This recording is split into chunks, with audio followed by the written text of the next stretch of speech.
Meu convidado no cartão de visita é o presidente da Sociedade Brasileira de Inteligência Emocional, Rodrigo Fonseca.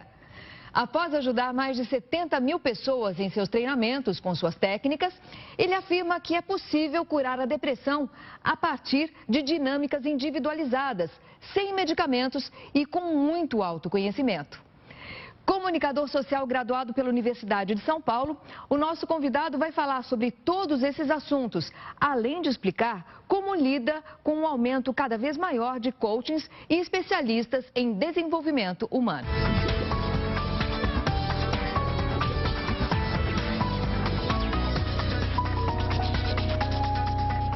É possível mesmo, Rodrigo, sair da depressão sem medicamentos? E bem-vindo ao cartão de visita. Bom, obrigado, Débora. É um prazer estar aqui. Espero poder contribuir um pouco com você e com todos aí que te acompanham aí no seu programa. Bom, primeiro, lógico que é possível curar. Eu não gosto de usar o termo curar, porque curar parece meio um termo médico. Sim. E eu não sou médico para isso, mas eu sou um comunicador. E como comunicador, eu vejo que todos os problemas emocionais que a humanidade está vivendo são erros de comunicação. Gravados desde lá de trás, da gestação até a primeira infância, e depois isso vai somatizando até virar uma depressão. Então, a cura, efetivamente, ou seja, a cura que eu digo, a eliminação dos sintomas, efetivamente, de depressão, ela só acontece com o processo de autoconhecimento, de você resgatar toda a comunicação interna que você tem registrado, aí sim acontece. Os remédios, é claro, são super úteis no processo de depressão. Uma pessoa, então, segura, bem posicionada, dificilmente terá depressão? Não tem absolutamente nada a ver. Pelo contrário, eu hoje recebo, esses 18 anos que eu trabalho com inteligência emocional, eu recebo hoje muito mais pessoas bem posicionadas do que pessoas menos, ou em posições menos favorecidas da sociedade. E quais as principais causas, Rodrigo, da depressão? Cara, a depressão é um acúmulo, Débora, de tristezas durante a vida inteira, de rejeição, de medos que a pessoa vai vivendo durante a vida inteira. São aqueles fardos trazidos desde a época da infância. Não da infância, não, Débora, desde a gestação já acontece. Então é legal aí mães que talvez estejam nos ouvindo e pais também, claro. Todo o processo emocional, de formação emocional já começa na gestação. É aquilo que a mãe transmite para o bebê. Tudo que ela e o pai vivem já é transmitido pro bebê. Ali já começa um problema, um erro de comunicação entre bebê e pais.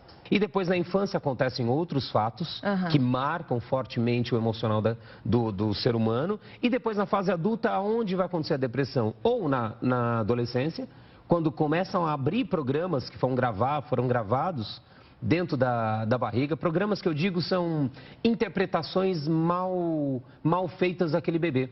Eu chamo de programa emocional. Ele gravou lá atrás, na gestação e na primeira infância. É na adolescência ou na fase adulta, na pressão, e aí que eu digo, por isso que eu estou recebendo muito mais pessoas bem posicionadas na sociedade, líderes, políticos, artistas, porque ele vive sob uma pressão. Sob uma pressão de câmera, sob uma pressão de falar em público, sob uma pressão de decisão, de dinheiro. Uma palavra dele pode quebrar uma empresa. Então, eu estou recebendo muito mais porque esses momentos de decisão, de pressão, disparam esses programas que estavam gravados desde lá de trás, paradinhos dentro dele e que uma hora, mais cedo ou mais tarde, vai vir à tona. Claro que se hoje, ele não cuidar. Nesse mundo globalizado, a exigência é muito maior para todos nós, né? Para todos nós, a cobrança, a correria, a concorrência. Você já tem 2 livros lançados e existe uma enormidade de autores nesse segmento de coaching. Como é que você consegue se destacar no meio de tanta gente que partiu para essa área, Rodrigo? O que você faz que muda o conceito? Qual é o seu diferencial? Bom, Débora, legal. Bom você ter me perguntado isso. Que primeiro, o que eu faço não é coach. O papel do coach qual é? Levar a pessoa de um ponto A para um ponto B. Um ponto desejado B. Um sonho, uma realização qualquer, um patamar da sua vida pessoal ou profissional.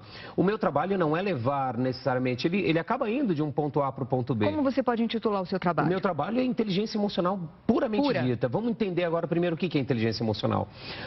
Inteligência vem de interlegere, que vem de ter a possibilidade de escolha, né? Aumentar as escolhas, inteligência. E emocional vem de emovere, o E vem de externo e movere de movimento. Ou seja, desenvolver uma inteligência emocional significa a pessoa ter mais escolhas de como ela usar as suas emoções ao seu favor para gerar movimento, para gerar ação. Então, o meu trabalho faz a pessoa agir com aquilo que ela já tem de conhecimento. E muitos coaches hoje, onde que eles param, onde que eles bloqueiam? Nos bloqueios emocionais, onde a pessoa acaba indo em direção a um determinado sonho e ele acaba sendo paralisado em algum trauma que ele tem gravado no seu inconsciente, no seu cérebro emocional, que eu falo, que é esse cérebro que fica aqui atrás, que é o cérebro das emoções, é o cérebro que dispara a amígdala, que tem uma amígdala aqui atrás, né? Que é um termo técnico, mas nada mais é do que um órgão do cérebro pequenininho e que ele dispara hormônios como adrenalina e cortisol no corpo. E essa adrenalina, cortisol mal administrada ou sem saber o que fazer com ela, acaba normalmente ou travando a pessoa ou fazendo ela atacar ao invés dela agir. Rodrigo, como eu identifico um bom e um mau profissional nessa área? Como eu identifico aquele profissional que é sério realmente? Bom, o meio mais fácil, Débora, de identificar um profissional sério em qualquer área é ver os resultados que ele teve. Né? Ver pessoas que ele já direcionou, que ele já pôde contribuir, impactar, ajudar a transformar suas vidas efetivamente. Então, acho que o melhor prova dos 9, né? Português claro falando, é ver os profissionais, ver os resultados dele. Porque tendo resultados positivos em várias pessoas, é natural que aquela pessoa pode ter resultados positivos também com você que está procurando um profissional. Você já ajudou muitas pessoas famosas, né, que eu sei. Muitas. Eu quero saber qual é o caso mais emblemático. Você pode contar pra gente? Cara, um caso mais emblemático que eu vou contar que abri em rede nacional ou internacional, porque está no nosso site aí da SBA, então dá para abrir. Que é o caso da Zilu, né? A Zilu, a ex-Camargo, Godoy, hoje, que quando chegou até nós, ela era uma pessoa que estava vivendo um processo depressivo muito grande. Tomava vários remédios, estava num problema bem sério aí com seu ex-marido, aí conhecido pela mídia, aí o Zezé. Sua família estava estruturada, mas ela, antes de mais nada, estava em depressão. E não queria mais sair da cama, não queria nada. Um médico em comum, que era médico da nossa equipe, e médico do marido dela, acabou conduzindo ela para este processo que nós chamamos aí de método Lotus, conduzindo ela para lá. E saindo de lá, cara, aos poucos, isso é importante deixar claro, aos poucos o médico dela foi tirando todos os remédios dela, ela retomou a relação com o Zezé de Camargo como amigo, como pai dos filhos dela, ela virou uma apresentadora de TV de um programa uma TV aí do Rio de Janeiro, não me lembro ao certo qual virou uma apresentadora de TV e o principal, ela, além de resgatar a relação familiar, ela pôde voltar a viver, que ela não estava mais vivendo, estava na cama. Resgatou a autoestima. É alguém que está aí direto hoje na mídia, até pelo problema que ela teve agora de novo.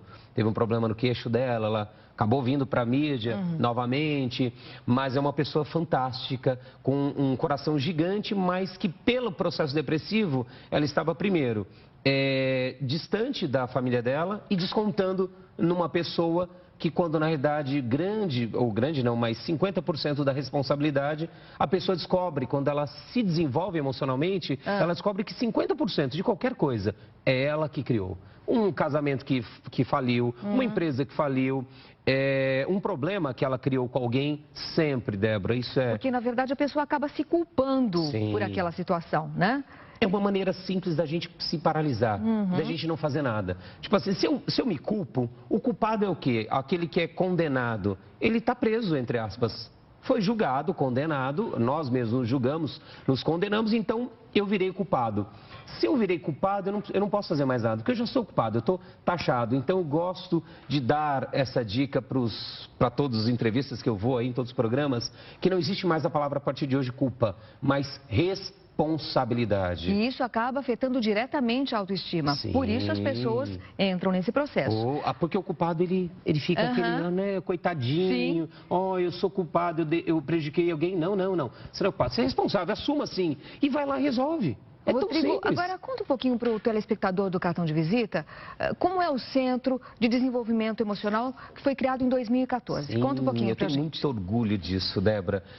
Meus 18 anos que eu trabalho com inteligência emocional, eu sempre quis fazer algo para a sociedade, para ficar, porque isso vai ficar, é um dos meus legados aí para a humanidade, algo gratuito que acontecesse semanalmente, ou seja, com uma periodicidade constante, né?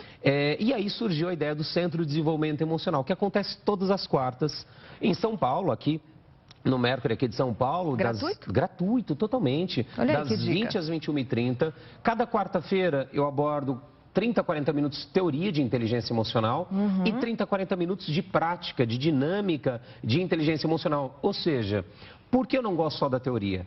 A teoria você traz só informação para cá, para o cérebro intelectual, esse cérebro que pensa, o cérebro adulto, o cérebro que raciocina. Mas o que age é esse cérebro que está aqui atrás, que é o cérebro emocional. É onde nós agimos, é onde nós temos emoção para agir. E como é que você tem essa prática com as pessoas nas Dinâmicas, palestras? são palestras primeiro e depois eu conduzo ela para dentro dela. Débora, para que ela descubra como ela pode acessar essas emoções dentro dela. Existem duas maneiras de a gente acessar emoção. Uma através de estímulos externos, esse a gente não tem muito controle. Ou seja, as coisas estão acontecendo a vida inteira. Outra que está totalmente sob nosso controle e pode ser conduzível é através dos sentimentos e imagens internas. Então eu faço a pessoa acessar imagens, memórias que ela tem já. Resgatando memórias e reinterpretando aquelas memórias. Sim. Memórias que antes faziam ela se bloquear, ela se transforma numa memória de ação, uma memória de mudança, uma memória de perdão, uma memória de amor, uma memória de felicidade, uma memória de responsabilidade. Então você deve perceber um resultado imediato. Imediato, imediato. Tanto que as pessoas artistas que já passaram, aqui mesmo da Record já teve alguns que já passaram, a pessoa sai de lá num final de semana, Débora, num final de semana ela transforma coisas que vão desde aí parar de fumar, beber, se drogar, coisas mais densas, mas comportamentos como, por exemplo, Rodrigo, eu não conseguia dizer eu te amo para pessoas que eu amo, abraçar, beijar, eu não tinha atitude profissional e eu fui lá, tomei uma atitude profissional que mudou a minha carreira radicalmente. Pessoas que têm um certo nível, né, um certo nível profissional que não consegue suportar muito bem ou lidar muito bem com o sucesso. É a famosa frase, o sucesso sobe a cabeça. Como é que você consegue lidar com isso? Bom, Débora, primeiro é importante destacar, nós nunca fomos preparados para o sucesso. Nenhum de nós. Eu digo emocionalmente. Porque o sucesso, o poder, né? Vamos tratar o sucesso como poder. Porque o sucesso traz poder. Sim. Poder de dinheiro, poder de fama, poder de decisão. De influência. Nós nunca fomos educados para usar este poder, né? Para administrar esse poder interno. E esse poder faz o quê? Ele infla o nosso ego. E aí as pessoas se sentem mais do que as outras porque tem um determinado tipo de poder. Então, como ela não sabe lidar com essa parte emocional, normalmente são pessoas que vêm, e todos nós, sem exceção, eu não gosto de dizer a palavra todos, a maioria de nós, nós temos aí uma carga de algum problema de autoestima, vamos colocar dessa maneira, que nós nunca trabalhamos, isso não tem nada de errado, nós nunca desenvolvemos, nunca trabalhamos desde a época das cavernas, nós não trabalhamos o emocional especificamente dito, nunca. E aí isso danifica a autoestima, a imagem que eu tenho de mim mesmo.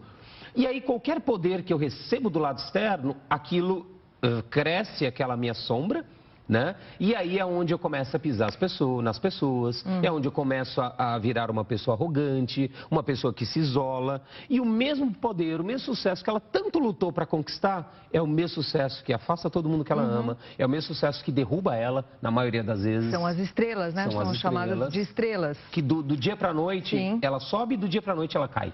As estrelas cadentes. As estrelas cadentes, exatamente. Como é que você lida com os seus problemas? Em qual momento você acaba estourando de raiva? Mas você pode responder daqui a pouquinho, depois do intervalo, tá?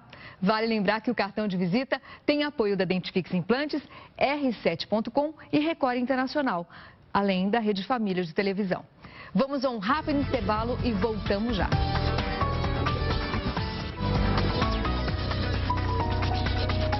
Estamos de volta com o cartão de visita.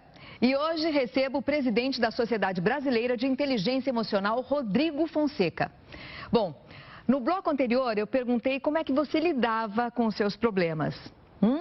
E aí, Rodrigo, como é que você lida com eles? Bom, da maneira, eu digo, a maneira mais eficiente, eficaz e a única capaz, né, da gente lidar. Normalmente, Débora, nós aprendemos a lidar com os problemas e problema normalmente envolve outros. Marido, mulher, filhos, sim, funcionário ou prestador de serviço, chefe, e assim vai.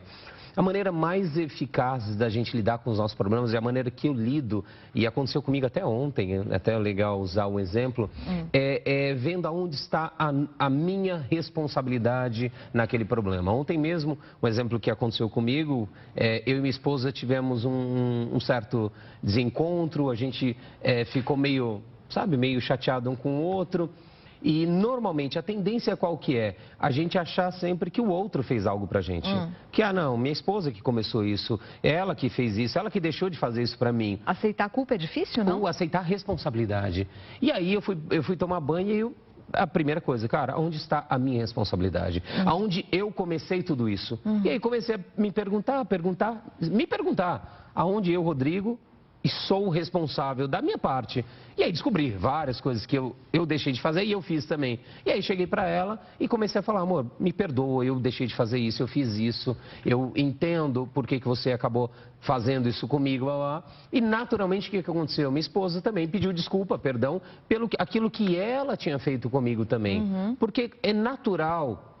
Quando nós assumimos, quando nós reconhecemos a nossa responsabilidade, é natural o outro também reconhecer a responsabilidade. E hoje, com esse mundo informatizado, com tanta opção de informação pela internet, em todos os meios, na mídia inclusive, com palestrantes, sim, todo mundo sabe o que fazer, na verdade? Todo mundo sabe, eu tenho que me portar assim quando eu vou para o trabalho, eu tenho que me portar assado quando eu vou a uma reunião, enfim, todo mundo sabe o que tem que fazer devidamente. Na teoria. Na teoria. E na prática. Por que as pessoas acabam não agindo da forma que elas sabem que tem que agir, Rodrigo? Legal, ótimo. E aí? Primeiro você falou sabe, as pessoas conhecem.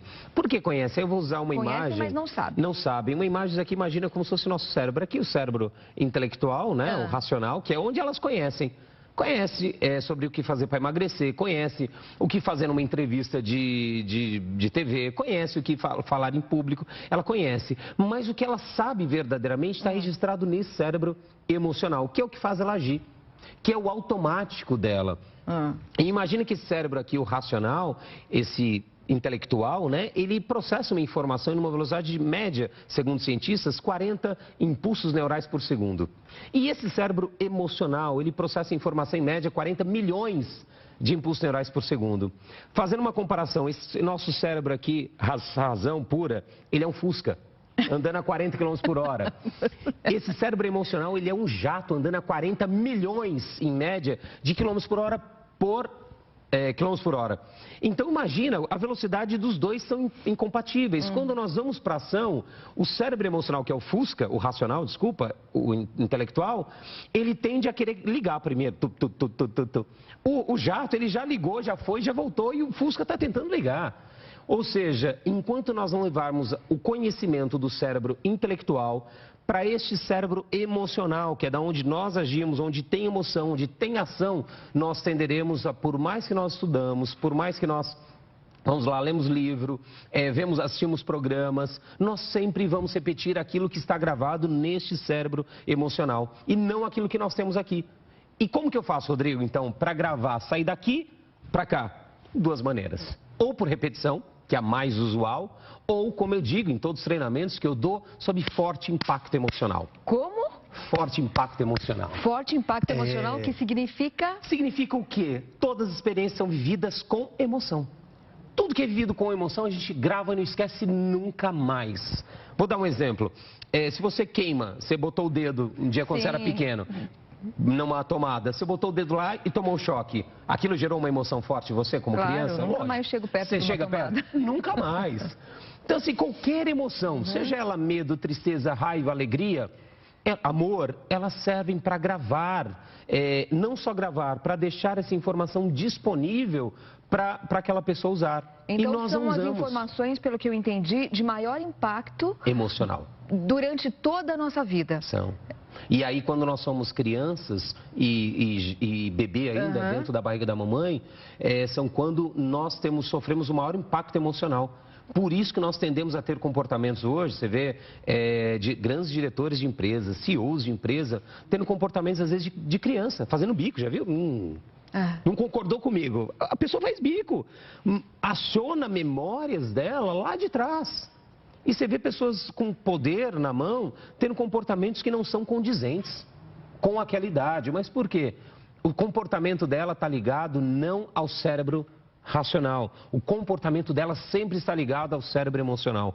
Ou ela traz a informação, o conhecimento dela para o cérebro emocional, que aí vira sabedoria, que é o saber fazer, ou ela vai sempre continuar repetindo os mesmos comportamentos. Então, a mudança comportamental só existe de uma forma, levando por repetição, fazendo download para o cérebro emocional, ou por forte impacto emocional. Ou apelando para esses impactos da vida toda. Por isso que as pessoas no final de semana transformam tantas coisas, Débora. Porque tudo lá é vivido sob forte impacto emocional. E onde entra o perdão que você coloca e o amor? Na verdade, o perdão e o amor são os binômios aí, na verdade, os polos da emoção humana, né? Eu falo que para uma pessoa estar saudável emocionalmente, ele precisa de duas coisas. Perdão, e todos nós temos alguém para perdoar, e o amor. E nós não conseguimos sentir o amor sem perdoar. Mas de onde vem o perdão? Durante muitos anos eu frequentei aquela filosofia Seichonoye, e eles pregam muito essa questão do perdão, né? Muitas religiões aí pregam. Perdoa sua mãe, seu pai, seus antepassados, assim vai. E eu falava, perdão, perdão, mas era da boca para fora. Era aquele perdão daqui, da razão, e eu, cara, não é isso. Bom, eu quero te fazer uma pergunta, aproveitando esse cenário político. Eu quero que você me fale exatamente, do seu ponto de vista, quem é mais equilibrado? É a presidente afastada Dilma Rousseff ou o presidente em exercício Michel Temer? Quem é mais equilibrado dos dois? Bom, na verdade, para falar equilibrado, eu teria que dizer que são pessoas que se desenvolveram emocionalmente. Para eu buscar o equilíbrio emocional, eu tenho que me desenvolver. E aí, quando que nós, eu não estou nem falando mais de presidente da República, nós, seres humanos, nos desenvolvemos emocionalmente. Eu falo no centro emocional mesmo. Desde a época das cavernas, Débora, nós nunca aprendemos a lidar com medo, com a tristeza, com a raiva, com o ódio, com o amor, com a inveja, com ansiedade, com sentimentos tão presentes hoje na humanidade e que ninguém nunca parou para lidar. No máximo, as pessoas vão tratar com algum profissional e fica falando, sabe, aquilo que o profissional quer ouvir. Mas não fala a verdade, não se permite sentir, porque sentir medo, tristeza, raiva é sinal de covardia para a sociedade. Mas você não me respondeu ainda. Qual dos dois é mais equilibrado? Então, nenhum dos dois. Nenhum dos dois, Débora. Por quê? E não é porque eles não são equilibrados, porque eles nunca pararam. Eles ainda não têm essa noção de lidar com a inteligência emocional, é isso que você quer dizer? Eles provavelmente nunca nem perceberam quanto as emoções estão por trás de todas as decisões, por trás de todas as palavras que eles dizem. Eles não têm noção, muito provável. Não conheço-os pessoalmente, mas muito provável. Nem Dilma, nem Michel não sabem que a emoção está conduzindo eles para decidir A, B ou C. O ser humano, ele decide por emoção, não é por razão. Você conhece alguém que tenha essa inteligência emocional e que consiga agir da forma coerente, da forma correta? Cara, você tem uma pessoa para citar? Uma pessoa, aquelas que se desenvolvem. Todos, esses 70 mil aí que já passaram por mim aí, Débora, são pessoas mais equilibradas, não porque eu equilibrei elas, não, longe disso, não tem esse poder, mas porque elas pararam para olhar as suas emoções, pararam para entender, pararam para sentir, para saber até onde vai o meu medo, até onde vai a minha tristeza, até onde vai a minha raiva, a minha alegria. Então vai Zilu, vai tantos artistas aí que já fizeram aí, que hoje vivem mais equilibrados, sim, com certeza. Vou aproveitar, vou pedir para você entregar o seu cartão de visita, até uma forma de homenagear alguém que esteja totalmente equilibrado. Vamos colocar o seu cartão dessa forma. Cara, eu entregaria meu cartão de visita, Débora, para se Deus quiser, e assim espero estar vivo, ter um presidente, qualquer que seja, não importa o nome, um presidente da República, que queira se desenvolver emocionalmente, que desperte de uma vez por todas que a inteligência emocional, ela pode manipular ou pode ser usada de forma benéfica, de forma equilibrada, de forma para construir ao invés de destruir. Hoje nós estamos destruindo, né? Quantas pessoas estão morrendo aí por N sentimentos, por medo, por ansiedade. A crise que nós estamos vivendo é uma crise emocional de confiança, Sim. Não é uma crise de dinheiro. O dinheiro não está sendo queimado nem parou de fabricar. É uma crise emocional, de confiança. Então, eu entregaria para um presidente da República e para todas aquelas pessoas que realmente cansaram de viver apenas na teoria, que querem viver na prática, que querem transformar suas vidas. E uma pessoa que pudesse homenagear aqui, até da casa de vocês, um amigo que conheci, que teve a se desenvolver emocionalmente, aí, foi o próprio jornalista Marcos Rummel, que é um grande ser humano, meu ídolo aí. Continue conectado conosco pelas redes sociais. Record News, a líder em notícias.